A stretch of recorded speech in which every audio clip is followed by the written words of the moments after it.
Hello, my friend, and welcome to the 638th episode of the Sales Podcast. I'm Wes Schaefer, the Sales Whisperer, your host. Today we have a returning guest, Jeff Putnam. He was on episode 510 almost 3 years ago, published it June 24th, 2021. He had a business back then called Rugged Legacy, and he just sold it. He is strictly a copywriter now, freelance copywriter, writing a book. And so it was good catching up. We hang out together on the Twitter sphere. And I've seen his followings grow. I see his faith grow. I love the way he's doing things. So I had him back on. It was good to catch up. And I learned a lot from him that I did not know about. You know, we do get to know people online, but we don't really get to know them until we can hang out, right? And having a video call, he's on the East Coast. Having a video call is the next best thing, and then maybe a phone call would be after that, and obviously meet in person would be the best. So it was good catching up, and I did a little experiment. I don't know if the experiment failed, right? If you learn something, is it a failed experiment? I don't think so, but so I did this recording on my laptop with my AirPods to see if my connectivity issue popped up again. And so on the one hand, it did not. So now I've got a call open with Apple on my Mac Studio because on my video software, things keep timing out. So they did not time out, but the audio, it sounds like a phone call. I guess the AirPods and the laptop, I don't know. So again, I'm looking for an expert. If y'all know somebody, if it's you, let me know. I got to troubleshoot this or just I may change the whole configuration, put in different hardware, but I still have the connectivity issue. So never ends. But the stories he tells and his I just do not give a crap attitude is inspiring. And he's still relatively young, 37, got a big family, but we talk about everything. How he sold his business, what he's doing now, how he handles troublesome clients, how he handles scope creep, how he spends his day. So kind of, look in the life of. So, like I said, this sounds fine. It just sounds like a recorded phone call instead of a deep bass recording. But I'm publishing this now. I'm heading to Scottsdale for my annual Air Force Academy Buddies mini reunion. We go out to the Waste Management Golf Tournament. We're going to watch the Super Bowl and golf a few days. It shall be crazy. So don't look for me for a few days, all right? And pray for me. Now let's bring on Jeff. Jeffrey Putnam, all the way from South Carolina, back in the house. How the heck are you, man? I can't complain, man. Nobody'd listen if I did. Nobody would listen, huh? And your haters would appreciate it, so don't give them the satisfaction. I've never had any hater that was doing better than me, so. Yeah, that's usually the case, huh? You won't get criticized by somebody doing better. It's crazy how many people don't know that. They show their ass. Hate comes from below, man. Oh man, so it's good to catch up again. Follow you, Gage, on the. Is it X? I can't call it X, man. Does that still seem weird to you? I'm never going to be able to call it X. I just call it Twitter. It'll always be Twitter. I don't care. And what do you do? Like, when we tweet, do we X? Are we Xing? I mean, it just doesn't sound right. I mean, I think it's just called posting now. So instead of retweeting, you're reposting or you're quote posting. That's not as good though, man. Because you could be reposting my Facebook or my LinkedIn. Yeah, I don't know. I'm one of those guys where I'm almost autistic when it comes to changes. Like if my wife rearranges the furniture, it pisses me off for like 3 years. So I'm not going to be able to start calling it anything but Twitter. Yep, I hear you. So, man, you've had some changes since we last chatted. You sold the business. Is it fair to say you built a new business, or was it always your goal to be a writer? And so was the Rugged Legacy kind of a side hustle, or did your passions and focus change? I think deep down, I've always wanted to be a writer. I think I've told this story before, but when I was a kid, I had to do a book project on Ernest Hemingway. And, at the public library, using the Yahoo, as we did back in the day. And I was, getting some images to print out. And I saw this cool picture. It was Ernest Hemingway. He was on a boat. He had like bottles of liquor around. And he had a machine gun in his hand and a cigar in his mouth. And he was shark hunting. And I was like, that's what a writer does? He shark hunts with a machine gun on a boat? Yo, let me be a writer. Unfortunately, I have yet to have the pleasure of shark hunting with a machine gun. But I'm only 37, so there's still time. But no, Rugged Legacy, when I started that company back in December 2018 is when I got the idea for it, and I launched it March of 2019. When I got the idea for that, I really just didn't want to work for anybody else. I joined Twitter because I figured I dumped all of my life savings into starting this company and had no money left for marketing, advertising, things like that. And so jumped on Twitter because I figured you can tweet and everybody will see it. And then things just unrolled from there. Got into writing because I felt like I had something to say, but it was more in the copywriting and marketing side of things because I had to learn that in order for my business to not die, right? Mm-hmm. When I got good at that, I realized that other people were not so good at it, so I started charging people to do that for them, teaching other people how to do it. I had some courses, ebooks, things like that. But, I wrote 2 books. I read all the time. Like if I could take my webcam off and pan it around, I've got stacks of books on the floor around my desk. I've got 1, 2, 3 books here under this pile of papers. And so I dabbled with fiction. Can you do a live stream later or just video your room and send it to me so I can show my wife that I'm not, we may be freaks, but at least we're not alone. Yeah, 100%. I can do that. I got books here, there. I'm getting more on digital because I can't stack anymore. I got them still in the garage because I changed offices. Don't have enough shelves. So I feel your pain. Yeah. And, I dabbled with fiction for a little bit with the idea of writing fiction. So now I'm working on a novel. I would say I'm about a third of the way through it now. But writing is something that, I don't know, it's what I want. It feeds that part of my life that, I felt like was lacking something, right? Mm-hmm. But then there's the monetary side of it, which is other people suck at writing, and so they pay me to write. Yeah. So part of what I do is, I've written multiple ebooks and paperback books. Matter of fact, I've got one up on my shelf over here that I co-wrote with a client and edited for him.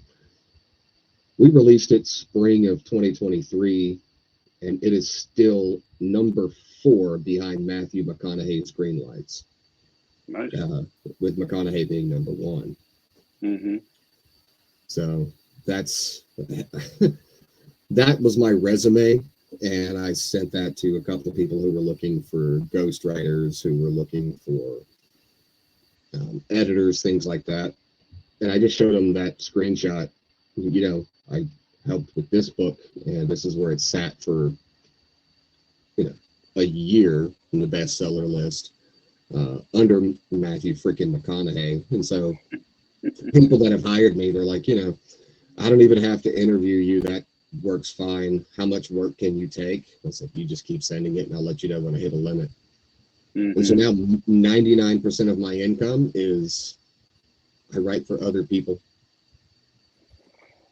In the big scheme of things, you haven't written very long, right? 5 years. Yeah.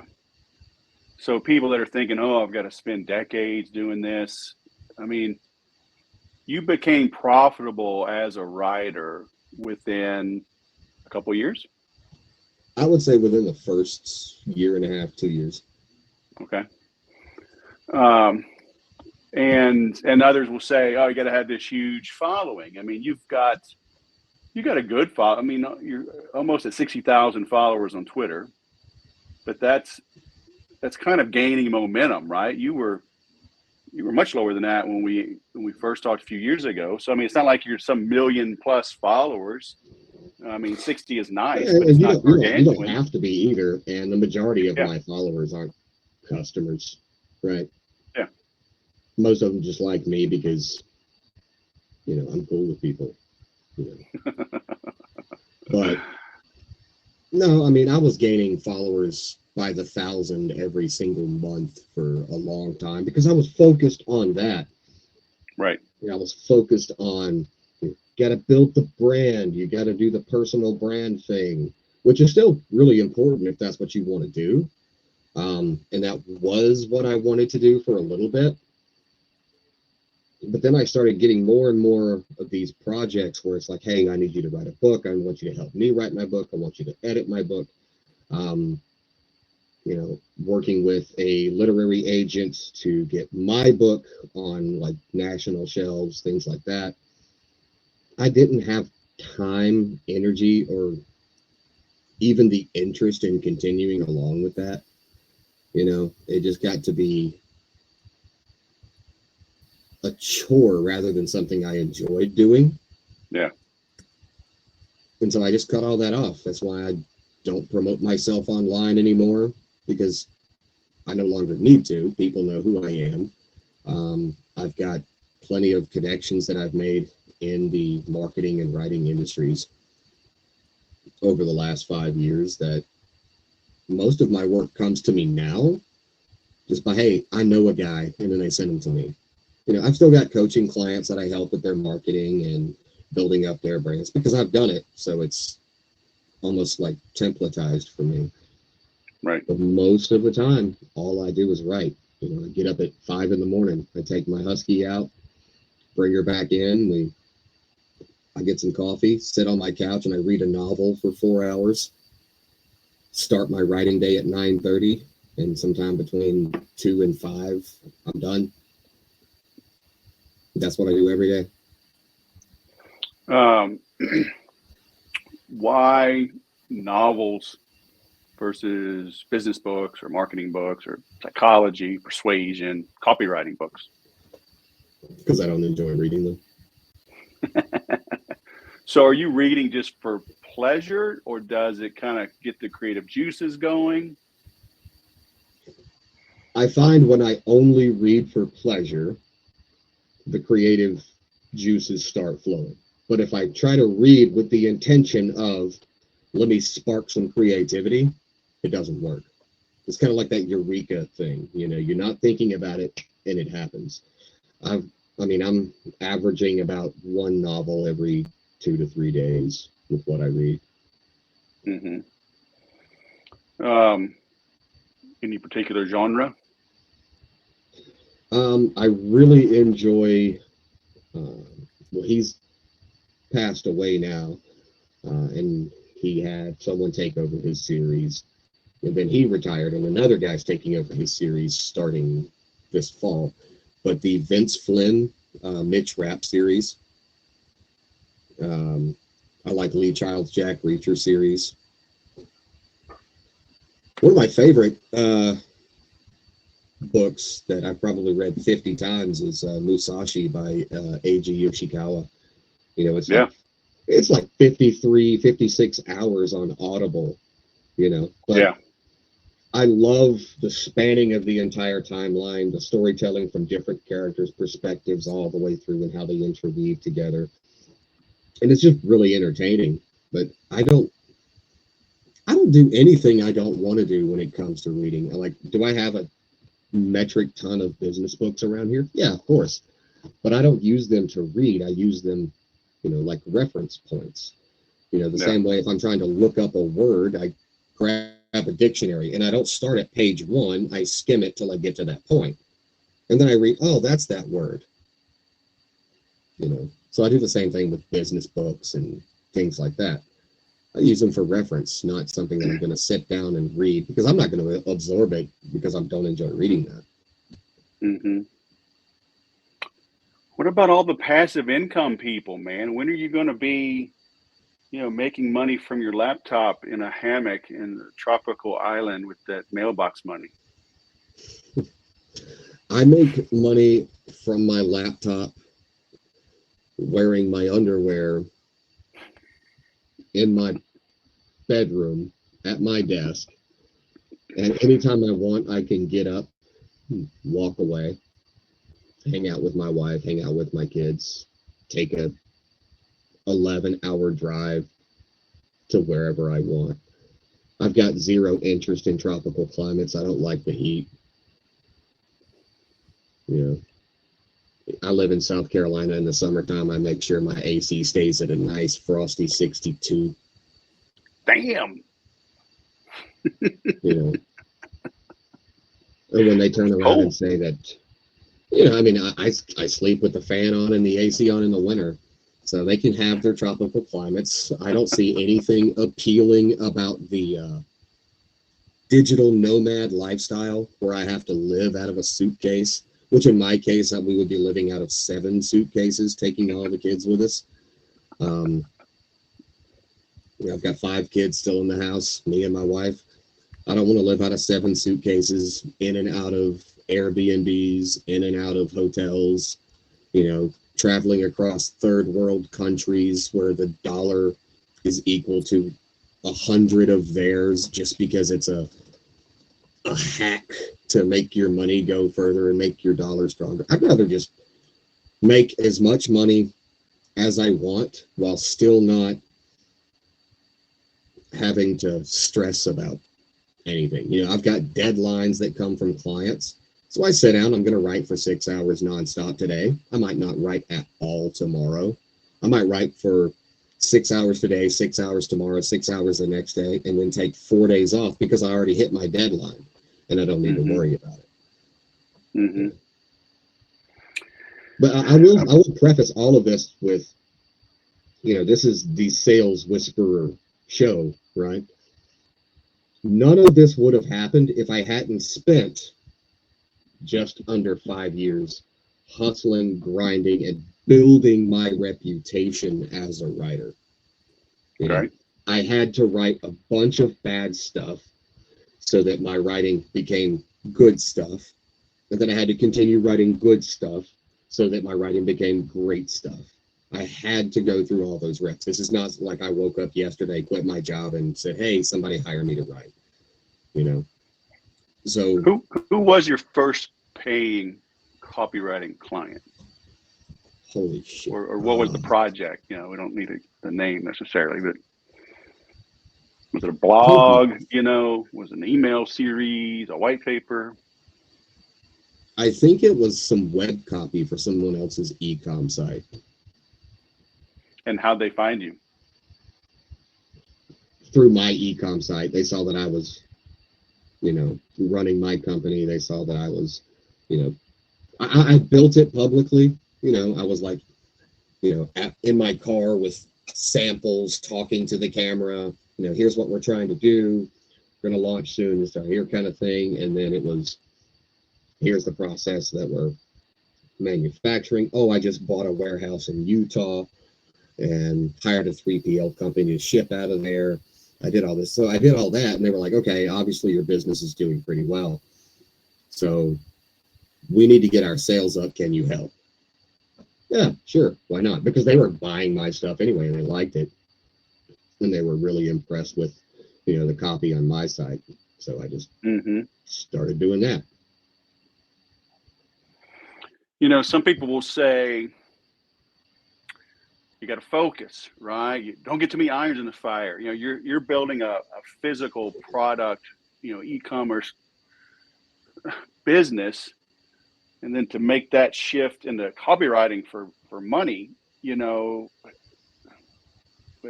was that a goal? Or did you just say, I'll help these guys out and see where it goes. It's kind of like when what did it it like was. snowball? It wasn't something that I planned. It just happened to be something I was really good at that other people were willing to pay me for. And Was so that once kind the of point random? I mean, like, if I'm ordering whatever, pens or candles, I don't think I would ask the vendor, hey, can you write for me? I love your website. I mean, do you think that's kind of fortuitous? I mean, I think the circumstances had a lot to do with it. I mean, they're following me on Twitter. They're watching me build it. They're watching how I do things. I'm interacting with them in DMs or Zoom calls or, just on the timeline, commenting back and forth. So it wasn't just, hey, let me look up the guy. They knew me, right? Okay. So it wasn't just like somebody randomly saw my website and said, let me contact the owner. No, it was like, hey, I've talked to this guy before. We vibe online. Let me just hit him with a DM and ask him some questions, see if he'd be willing to help. And I'm like, yeah, sure. I have no idea what to charge. So hold on, let me Google all that. That was going to be my next question, because I love understanding the foundation, right? The origin story, the first customer, how'd you get them? How'd you price it, right? Because most people, even experienced people, are undercharging for what they do. And they certainly undercharge in the beginning. So you Google some things and then kind of went with a gut feel, or how'd you know? I was just like, give me the average that people charge. Then I'll charge 20% higher than the average. Oh, nice. And that's what I did. I did the same thing with pricing my e-com products, right? I was like, okay, here's the average retail price. I am a solopreneur. I'm going to find the average, increase it by 20% so that my profit margins are, worth it. Although I'm not losing money. And just see if people buy it. And then people were buying it. So I almost like dynamic pricing, like what you see with like hotels, airlines, stuff like that. You've got like peak charge hours, like, oh, you booked a week before, it's $1,000. You booked 3 months before, it's $400. Right. Kind of like that, but I'm just going to keep raising the prices until people say I'm not buying anymore. And so that's what I did. And I hit that point. I backed it down about 5% and then let it run.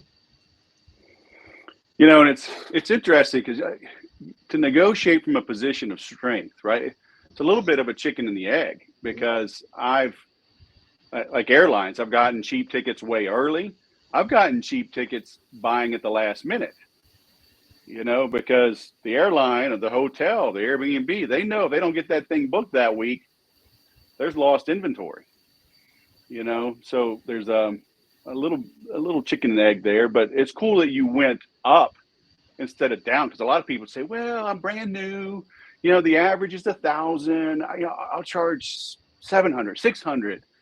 But I think psychologically they beat themselves up. Then they don't feel worthy. They don't feel good about themselves because they took on that project.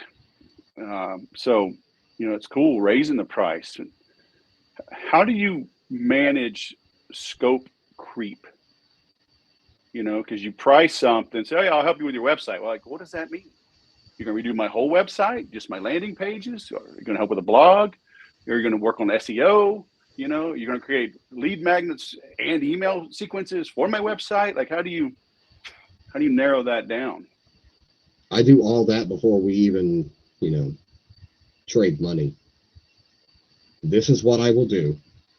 Anything outside of this will be extra. Mm-hmm. And they say, okay. Same with when I'm given writing projects. I will revise it 3 times. If you want a 4th revision, it is another invoice for 50% of the original invoice. Oh, nice. So if you paid me $20,000 to write a book and you want me to revise that book, I mean the entire book, not a chapter of the book, obviously it's going to be something major. Now I charge more than $20,000 for a whole book, by the way. But you want me to say it's like I don't know, 50,000 words. You want me to write that 50,000 words 3 times? That's kind of within the scope. You know what I mean? But you want a 4th revision, because obviously I'm not going to have to change the entire thing. But you want a 4th revision, then it's going to cost you 10 grand.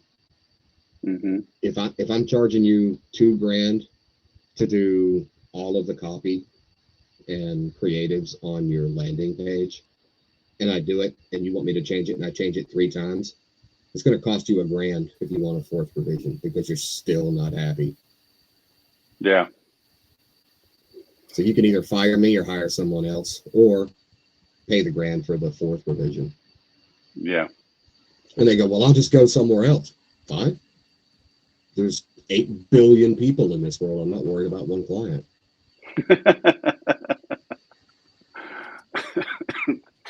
Nice.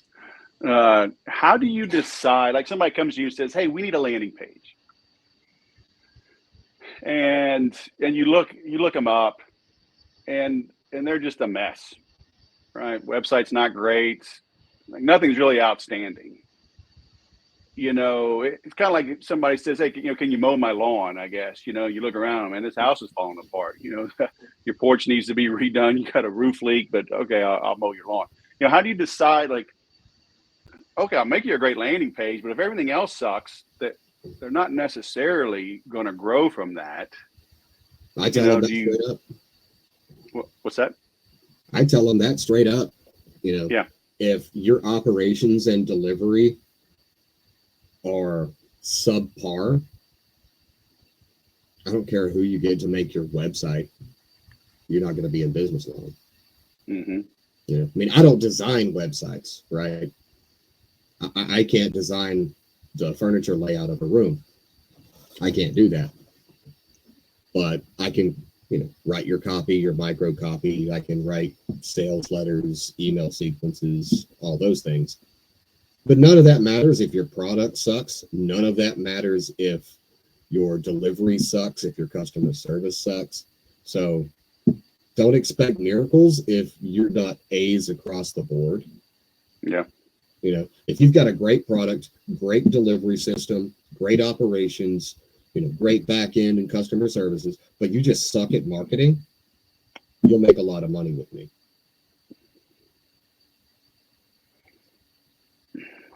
If they suck at marketing, they'll make money with you. Because you're saying you're going to improve their marketing. I'll improve their marketing. But granted, I don't like doing that as much as I like writing long-term, long-form products, books, 80-page white papers, things like that. I enjoy doing that because 1, I charge more. 2, they take a little longer. I'm cranking out like 16 to 20K every 10 to 20 days, words for these type of projects. And I'm not like, okay, I sat down for an hour and I wrote this one thing for this one guy. Now I got to find somebody else. I prefer longer term products, products and projects, longer term relationships with people. Is there a particular niche industry you're writing for? Not really. Most people get niche, however you want to pronounce it, confused with industry. And it can go both ways. Like my niche is writing. I can write in any industry because I can do enough research to write about it. I can write from anyone's perspective in any field. They just tell me what they want in the book, what the purpose of the book, what the takeaway they want their audience to have, the reader to have when they get finished. And you give me like the basic points of what you want your book to include. I'll fill in the rest. If that means I have to research some, fine, I can research. It's not hard. So But, you keep but saying books. you can also niche down by saying I only work with the fitness industry. That's true. You can niche down that way, but I niche with my skill. My skill is writing. Mm-hmm.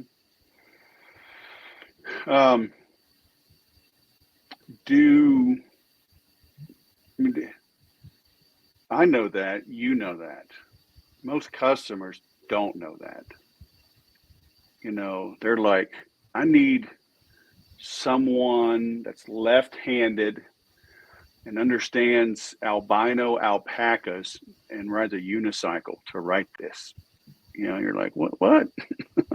Go find them. So, once you build a name for yourself, then people trust you'll perform because of that body of work. But like early on, when you were landing these first few longer form content, somebody's in the fitness industry or they're in high tech, and they say, do you have a high tech background? I go, no, I don't have a high tech background. How did you know you could perform? There's got to be some industry maybe that's just boring or you're not passionate about. Is there anything you'd say, no, I'm not writing on asbestos removal? I had someone hire me. They paid me $60,000 up front to handle all of pretty much everything between their social media content and their press releases for a Web3 startup. I know nothing about Web3 in our initial phone call. The client didn't have any references of my writing in the tech space at all. He found an older piece of writing that I had done. He enjoyed it in a completely unrelated field. This was like in marriage, right? It was like 1,200 word little mini thing that I'd written about marriage. And just from my perspective, right? And he was like, okay, cool. You're talented. I want to hire you. Do you know anything about Web3? I'm like, I've heard of it. We can give it a shot. Okay, great. And I just spent the next 2 days researching the living shit out of Web3 and his company and all that other. Worked with him for over a year. So you go research for 2 days and you come back and say, okay, $60,000 or how? It seems like if he read your stuff, that's cool. And he knows you're going to. That was the first time we'd met. Yeah, but he read your stuff, so he didn't come in blind necessarily. But again, negotiating from a position of strength, he found you. He came to you. How did you settle on $60,000? $5,000 a month. Oh, okay, just for the year. Okay. Yeah, and he just said, we'll do the year up front. Great. What happens if you get in there and y'all don't like each other? Give them their money back, find somebody else. All right. Easy enough. What do you do when they fight you on what you produce? You make a post or, email and they're like, I don't like that. Like, fool, this is what you need. That's exactly what I say. I'm like, you hired me to do this. So you wouldn't have hired me if you knew how to do it. If you knew how to do it, you would have somebody in-house with your company, or you yourself would be doing it. Right? So you hired me. You want me to do my job? Let me do my job and trust me. If you don't want to do that, we can end the relationship. Yep. Because here's my thing. I have a ton of real world applicable skills. I can drive anything with wheels. I've built houses. I've built commercial buildings. I built my kitchen. I've worked in manufacturing. I've worked in process engineering. I've worked in nursing. Right? There's not a whole lot of jobs out there that I just can't do. So it's not like I'm overly concerned if someone turns around and goes, well, we're never going to hire you for writing again. Okay, fine. I'll go get a job. Yeah, because your background, you were living in West Texas. You said like in a motel for 2 years. Yeah. Like I said, I've done construction, I've done retail, I've done manufacturing, I've done nursing, I've done manual labor, I've done plumbing, electrical, welding, metal fabrication, I've done plastic injection molding. There's plenty of jobs. I've done automotive manufacturing. I've rebuilt engines in my spare time so I can go work in a mechanic shop. Mm-hmm. I can cook. I'm not gonna operate with my business from a position of I need this now or my life is over. No, again, there's 8 billion people in the world. One guy doesn't want to work with me, that's fine. He's just one person. Yep. My dad always says, if you think you're desperate, you are. Yeah. That's not a good place to be. You've got to negotiate from a position of strength. I tell people, if you're not ready, willing, and able to walk away from the negotiation table, you have no business being at that table. Right. I think that was in I think that was in that book too. Never Split the Difference. Yeah, I haven't read that one. I know who he is. Who wrote it, but he gave a really harsh example. It was like, for example, let's say you're getting, you're in the middle of like a super nasty divorce, right?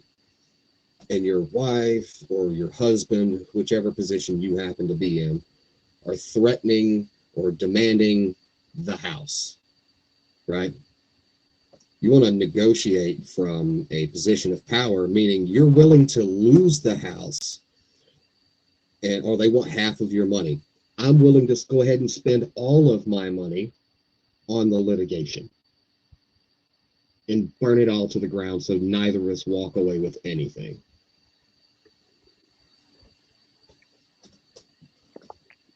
Yeah, but most people have no creativity, no imagination. They can't make the leap. They can't apply that. I use a real estate example all the time. People can't appreciate it. They don't see the value of a dirty, ugly house. They'll let somebody else buy it, put 30 grand cash and 60 days of sweat equity, and now the house is worth $60,000 or $70,000 more. So now they'll come back and buy it rather than do it themselves. They don't know how to apply. They go, oh, well, a divorce, of course. I could do it in your business. It doesn't come natural. I mean, it's the same thing if you're selling the house.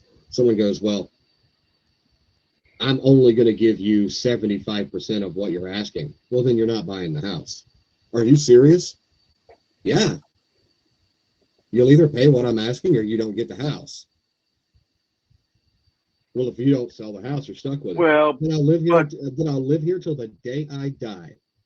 But we're having a baby, or my dad's in the hospital. We've got to get across the country. I mean, they back themselves into. I'll keep you guys in my prayers. You're going to pay what I ask. No, I'm saying that on this, if somebody's selling, they go, oh, and they're thinking to themselves, but I got to sell it. We got to get over there by the end of summer. Kids got to start in school. Dad's sick. So they back themselves into these no-win situations. They don't realize what they're doing. They don't. Yeah, but the other side doesn't even know all that information. You can't operate from that position. No, I know they should not tell the buyer all that. That's how people think, and they allow themselves to be whittled down. In all of my training, I've always told people, it's like, I don't try to make my customers little robots, little clones of me. I'll give them lines. I'll give them rebuttals. But, tell them that the goal is just to give them the backbone so they have the mentality to just stay in the fight. Yeah. I mean, it's kind of the same thing with Rugged Legacy when I first started it. People would be like, are you kidding me? You charge this for beard balm? I can go to Target and get it cheaper. My reply is, go to Target. I've had plenty of people, I'm never buying from you again. I'm like, okay. I don't appreciate the way you talk to people. I don't care. The customer's always right. No, they're not. They call, they or email in to the support line. Anybody that ever replied, use the support email account or whatever. My response was, if they come in making demands, if it's a reasonable demand, like, hey, I got my product and it was damaged, the bottle broke and everything was all over the place, we will replace it 100% free, obviously. But if they come in and they get it and go, I don't like this, but I used half of it and I want a replacement. No. Well, other places do that. We'll order from them next time. Mm-hmm. Well, I don't think that your blogs on your website should talk about this. Then don't read them. Well, if you're not going to take them down, I'm not buying from you. Don't buy from me. Mm-hmm. Give me your email right now, and I'll blacklist you from ever ordering on my site again. I just saw on Twitter somebody sharing, it might have been Matt Walsh. I forget. It's just, I think yesterday, certainly this week, there was an OnlyFans girl who said she was pro-abortion. So she lost like half of her followers or subscribers. And now she's desperate because she can't pay her bills. People are like, well, that's what you get for speaking your mind, right? But they're like, all right, dudes are on OnlyFans, but they're anti-abortion. Like, okay, I mean, maybe there's a silver lining in there. But it's like, if you're going to speak your mind, be willing to pay the price. But people are shocked by that because, I mean, eventually you'll be known for that, and people forget. Dan Kennedy talking about magnetic marketing, but people forget that a magnet repels to the same degree and strength and intensity that it attracts. So when you boldly stand for something, there will be people that don't like you. Yeah, but life's a lot easier, isn't it? I had some of the weirdo red pill bros at one time get pissed off at me because my brand, my company, started a limited women's line because I had plenty of wives saying, hey, my husband loves your stuff. Can you possibly make something for women too? Talk with my wife. What do you think? What should we make? What should we do? Da, da, da, da. She's like, yeah, that's a good idea. So I did that. And people emailing and sending me DMs on Twitter. Your brand shouldn't have this because of this. It's my brand. Well, I'm not going to buy from a company that does this. Don't. I don't need your $8. So do you reply? I reply. I'm going to tell all my friends. I don't care. Your friends are probably terrible people too. Because there's an argument for replying, telling them the pound saying. There's an argument for just ignoring them, deleting them, blocking them. I'm always up for a fight, so I've got to learn sometimes to not fight all of them. I mean, I don't fight with them. I don't care. Did you really say I don't care? Yeah. Did the email not deliver?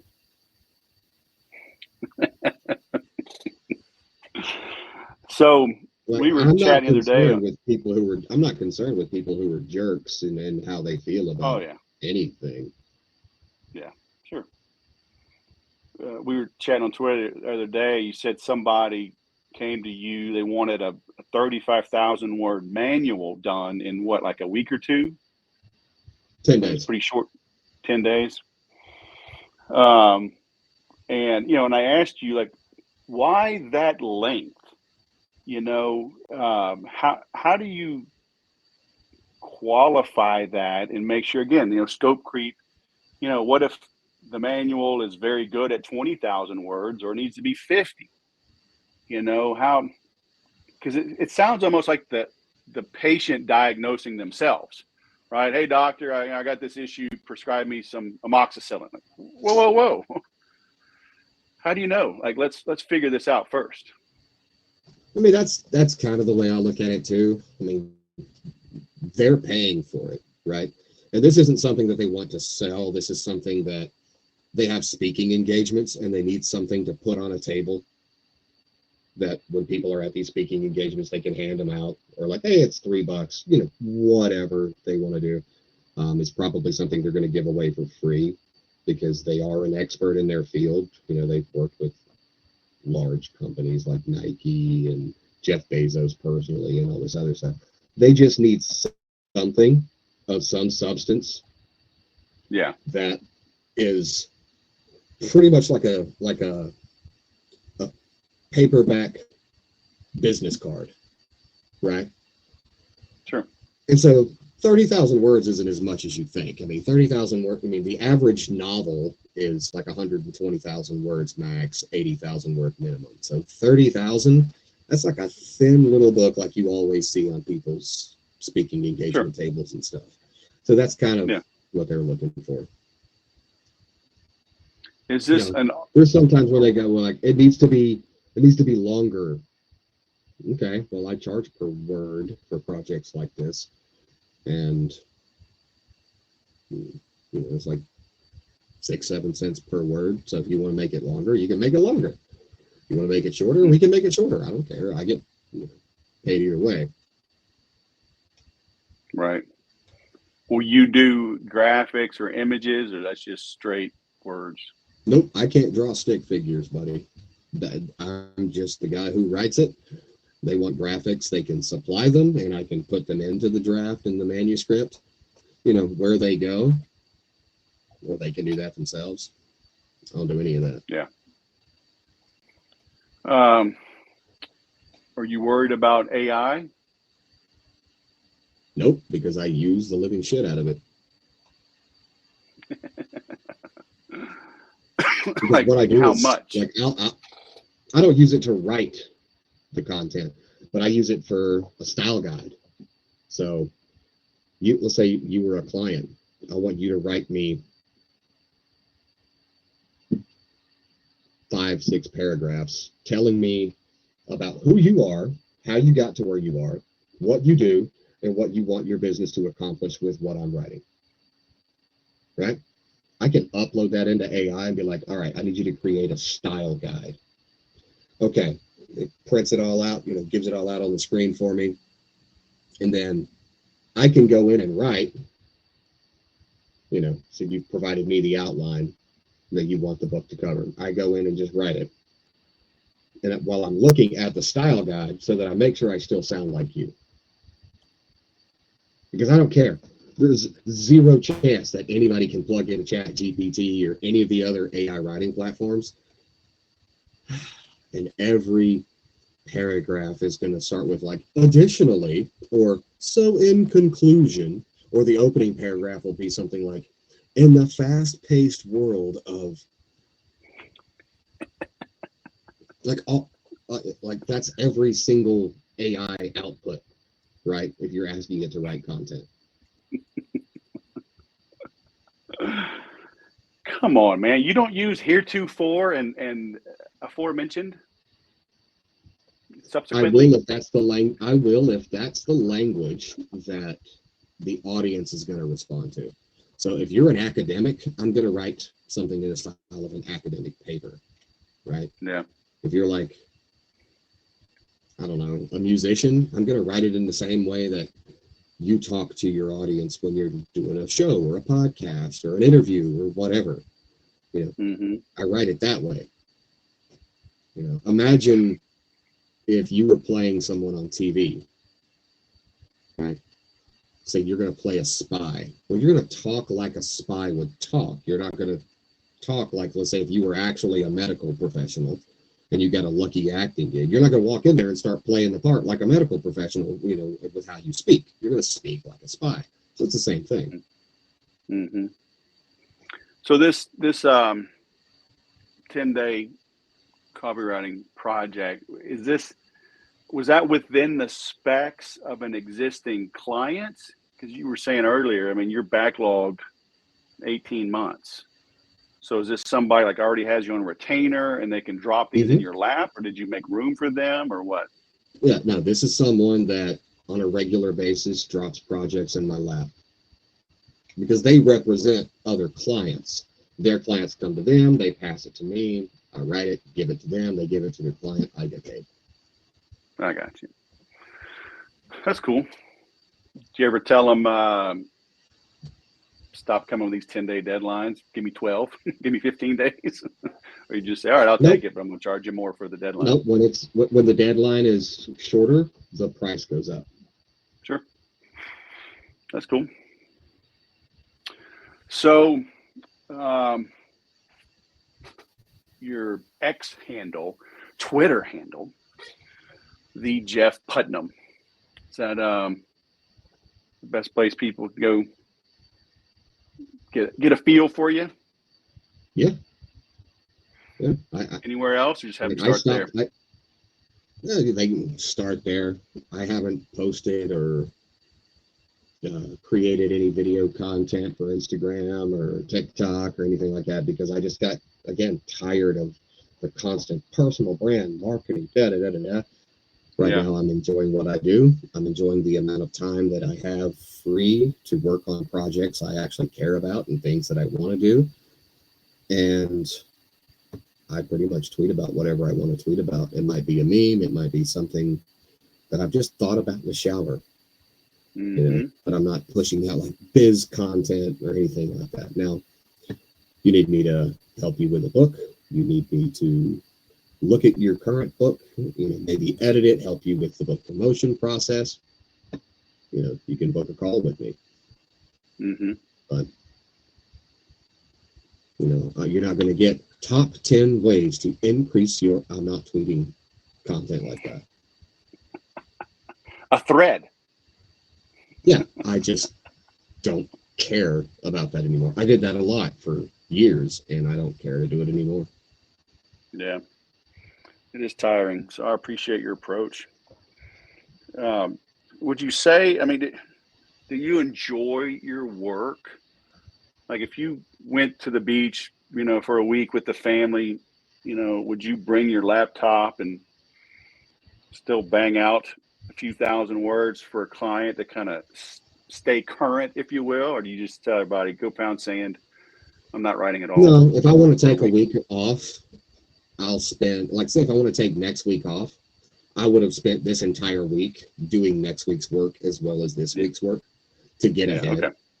Yeah. And then let them know I'm out of pocket for X date to X date. Yeah, that's cool.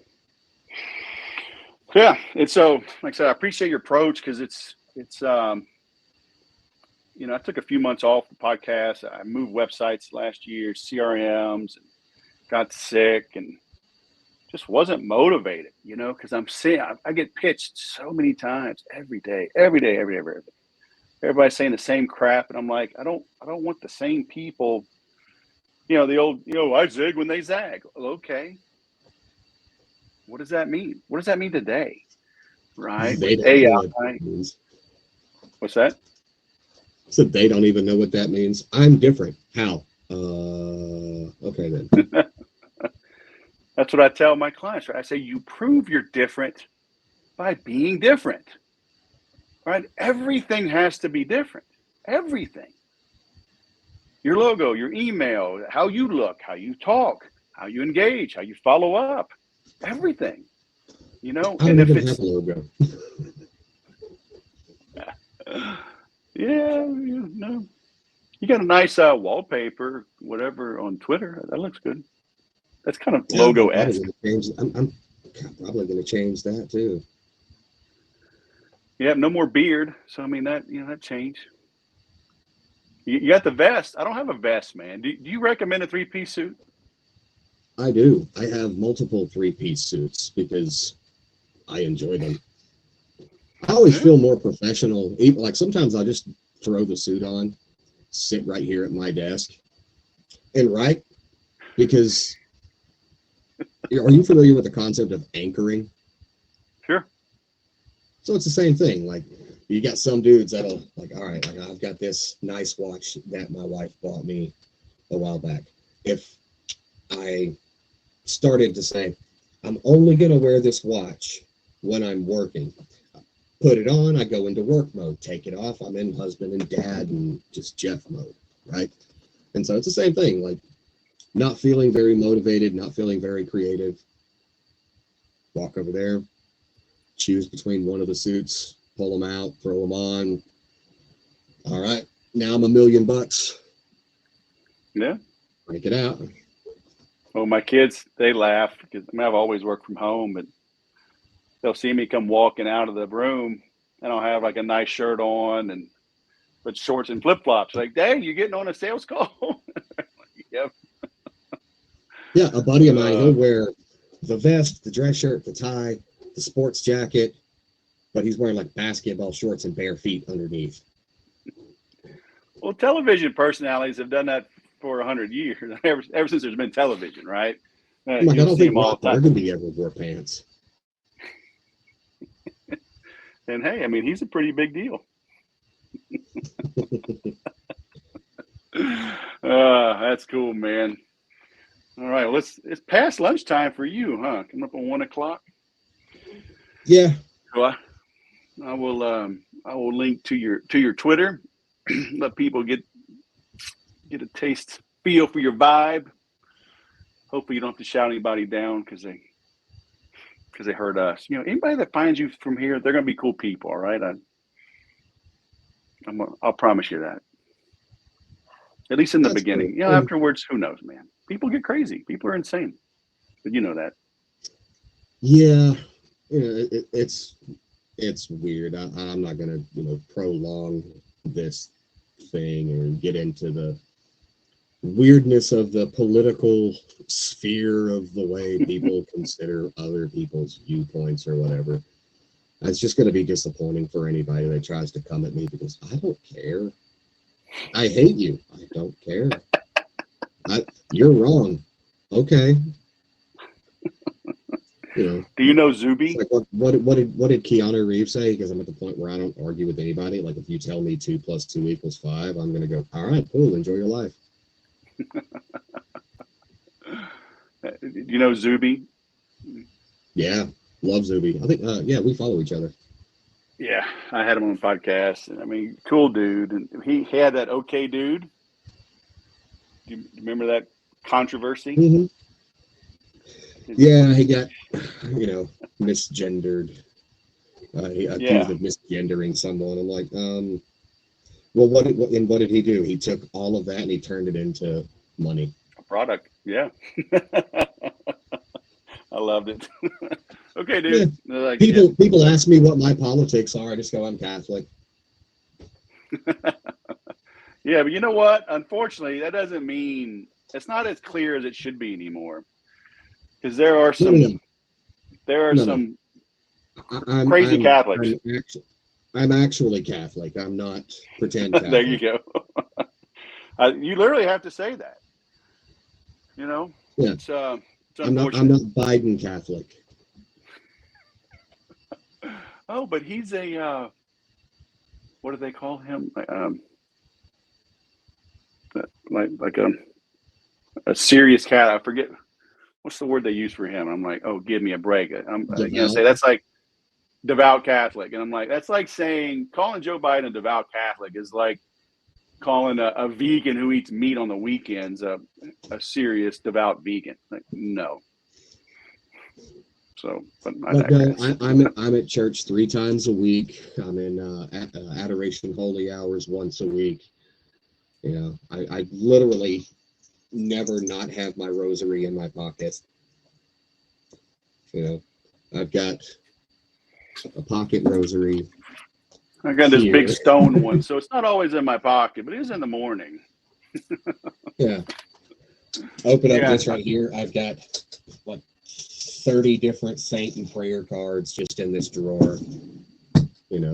Matter of fact, I'll shout them out on your show. I even have Catholic cigars. Nice. from a company called Incensum, Incensum. They're great cigars. Incensum. Okay. Yeah, they're great cigars. I will link to them. Yeah, I became a 50-year-old altar boy for the first time in my life. Nice. We've got it's almost a TLM. It's I had to learn about it. It's back in the 70s. And this is so weird how this worked out, because our priest, when we moved here, the parish we were at, he was a former Episcopalian. And in the 70s, he started working with some other Anglicans, Episcopalians, to basically lobby John Paul II to bring them back into the church and how that would look. Because some of them were married, right? It's like, how do we do this? So he was part of that committee, or whatever you want to call it, movement. And so it was created. And now our bishop cathedral is actually in Houston. So we are a non-geographical, it's called the Ordinariate of St. Peter. So I have a former Anglican married priest with 4 kids. That's my priest.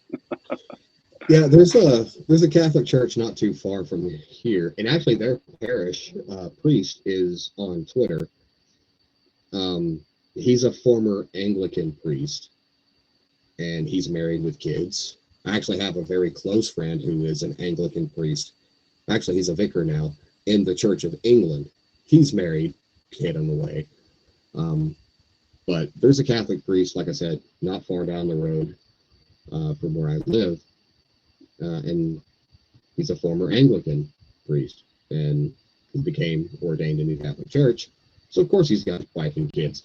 Now you can't go from being like an unmarried, childless Anglican priest to a Catholic priest and then decide to get married and have kids. You can't do that. Right, but you could come in the door already that way, sure. Yep. And so Father Jack, he was the one that started this in the 70s or 80s. So he has always remained single. But we had a priest that took over for him was a former Anglican, but he was just a diocesan priest. But this one, we've got the ad orientem and altar rails, and only receive on the tongue, and only boys or altar servers. So, but I've never been to a Latin mass. Almost 54 years old, because Vatican II hit, so it wasn't a thing, right? Well, there's only 450 odd churches in the U.S. that still do the traditional Latin mass. Mm-hmm. When I converted to Catholicism last year, I looked for, because I have obviously friends who are Catholic, and they were like, find you a church that does the traditional Latin mass. So that's what I did. I started Googling, and I was like, oh, there's 3 in South Carolina, and one of them just happens to be the closest one, just happens to be 35 minutes away. So that's the church I went to, and I haven't missed a single mass since I started going. So what was your wife Catholic? We have a huge parish. Yeah, my wife's a Hispanic lady who grew up in New England. Of course, she's Catholic. Gotcha. But no, we have a huge parish, so we have 3 masses. We have a mass at 8 a.m., we have a mass at 10 a.m., and then we have traditional Latin mass at 12 p.m.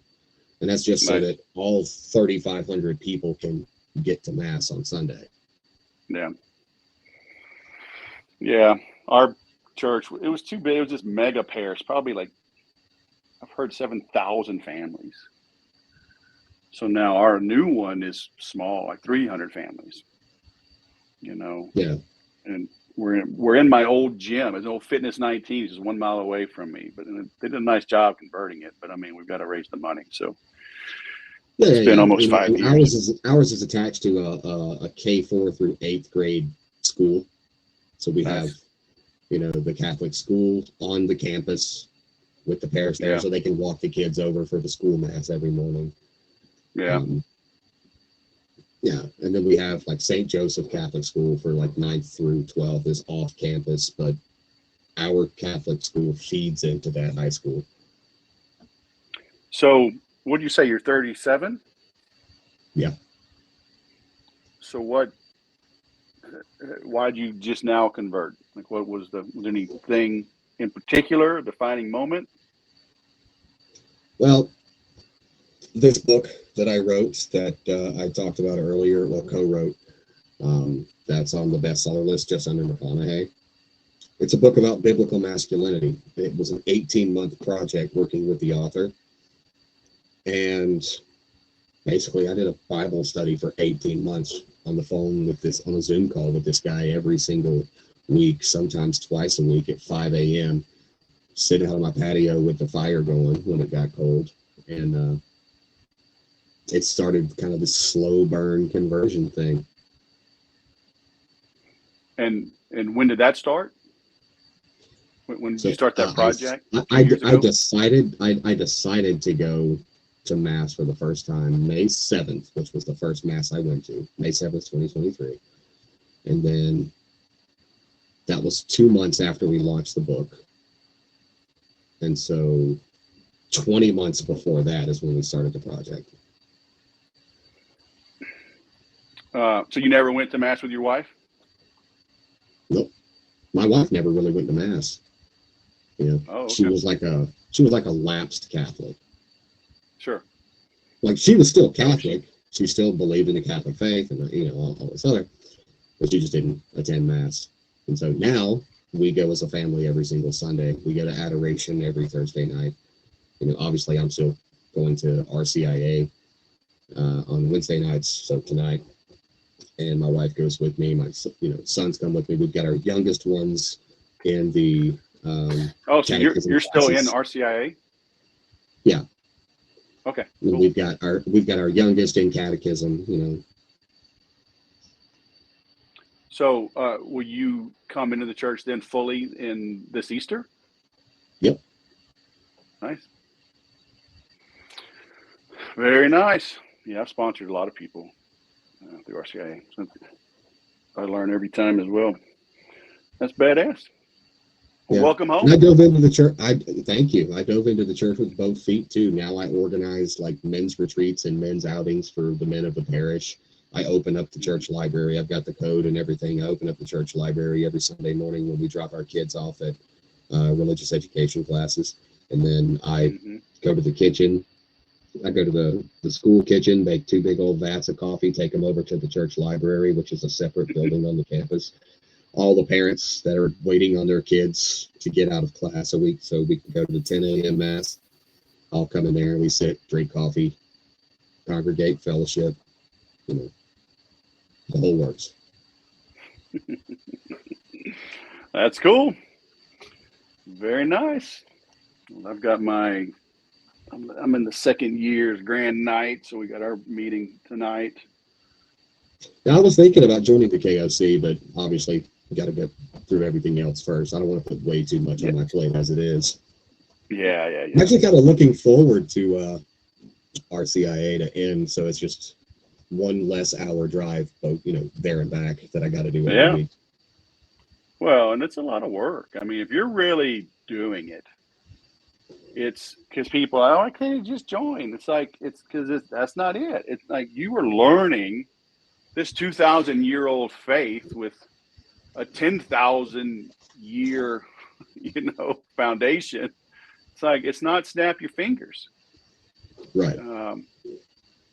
You need to understand what it is you're joining, and it's just different. It's not ripped jeans and nice guitar music and popcorn machine in the lobby. It's a little deeper. Oh, the best part is that there's not a single hymn that is sung that was written in a year that starts with 19. Oh, I love it. I need to find it. If I find it, I'll send it to you. It was funny.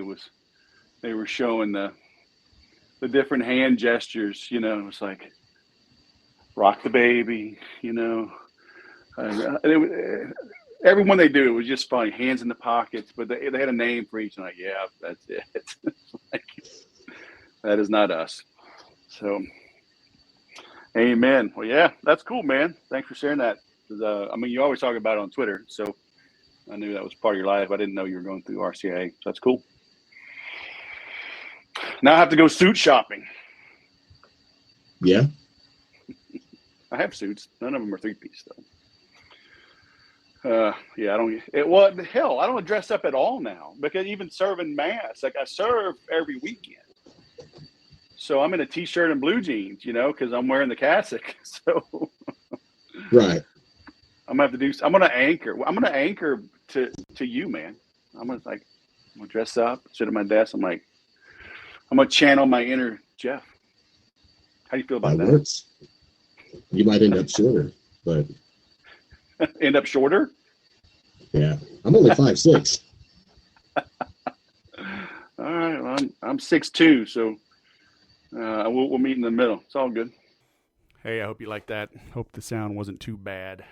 I am working on it, believe me, and it is irritating. But at the end of the day, it's all about the content, right? I hope. Should be. But better recordings always help. All right, the van is packed. I'm off to Phoenix. Go sell something.